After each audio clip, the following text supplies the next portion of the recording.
Et il y a une grande différence entre le parfum de la Dame en Noir, le mystère de la Chambre jaune, le parfum de la Dame en Noir et le reste de l'œuvre de Leroux.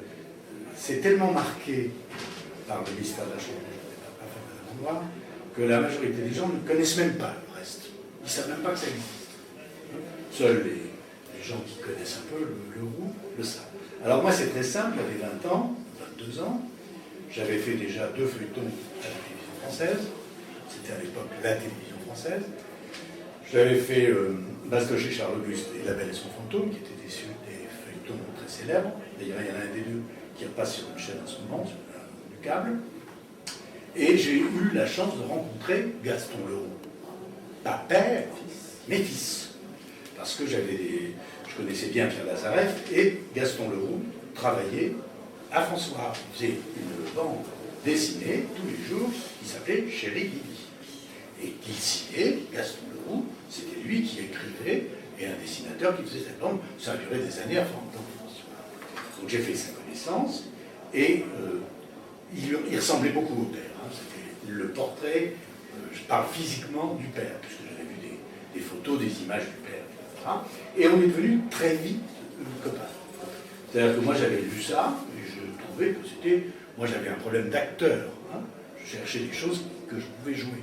Donc quand j'ai lu ça, je me suis tout de suite dit c'est pour moi. Donc j'ai fait connaissance de Gaston Leroux, fils. On s'est pris d'amitié l'un pour l'autre. Il avait une sœur, c'était deux.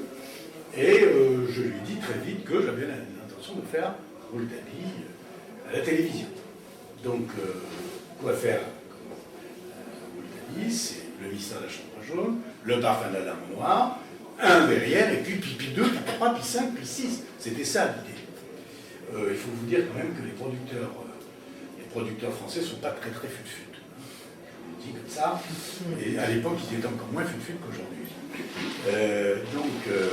Qu'est-ce que j'apprends? Je suis en cours de droit. J'ai les droits de Rouletabille intégralement. Je vais voir un producteur qui s'appelait M. Canello. Cette boîte existe toujours, elle s'appelle Télé-France Film. Et elle a fait plein de choses. Hein. C'est eux qui ont fait Thierry Lafont, qui ont fait Le Temps des copains, qui ont fait tous les feuilletons de l'époque. Et je lui dis, voilà, je veux faire... Bon, c'est pas un grand littéraire, M.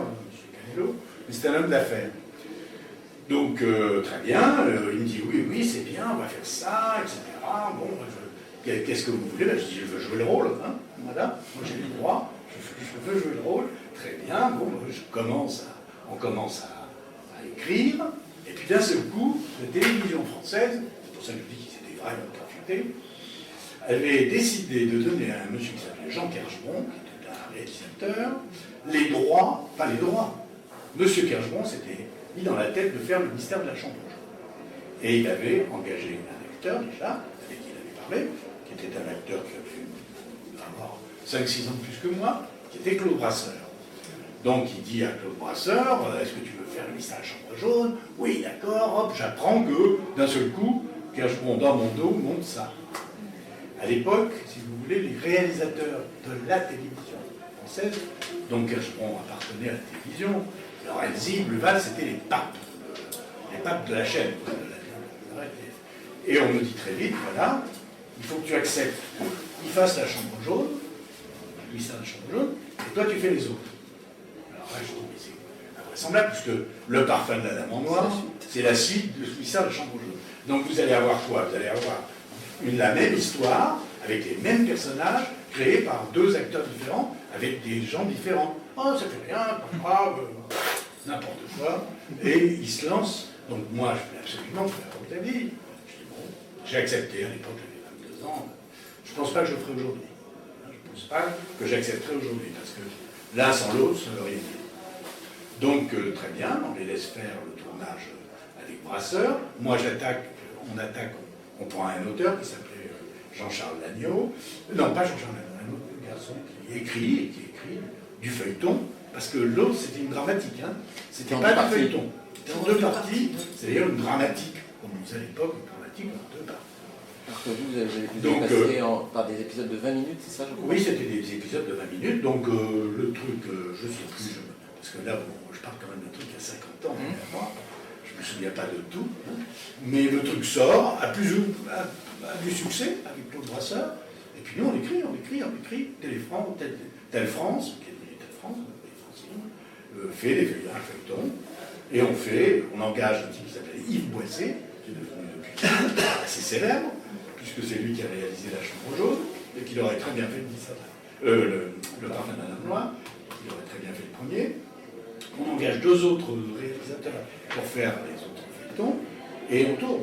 Alors on tourne, c'est évidemment des moyens qui n'ont rien à voir avec la dramatique qu'a fait Kergeron.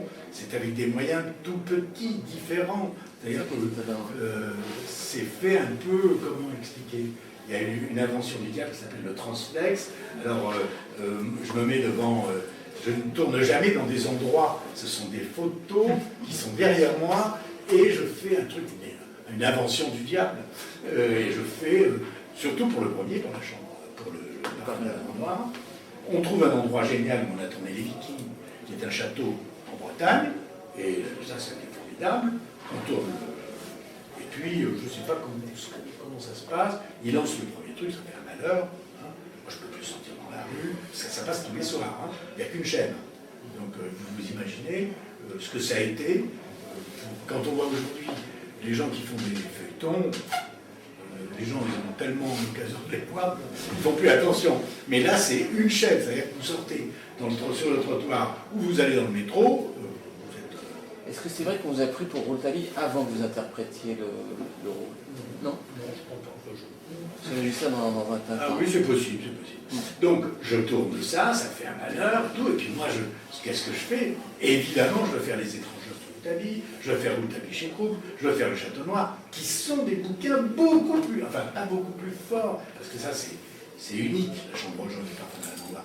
Mais c'est quelque chose d'à part dans l'œuvre. C'est une énigme policière. Les autres, c'est vraiment Dumas, Alexandre Dumas. C'est vraiment Leblanc. C'est vraiment un truc d'aventure avec des personnages, vous l'avez dit tout à l'heure, un nain, un autre garçon qui accompagne Rouletabille.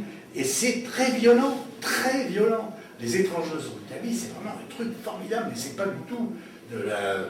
Alors vous avez tué, non, j'ai pas tué. C'est pas du tout ça. C'est un truc vraiment de violence. Et je sais pas.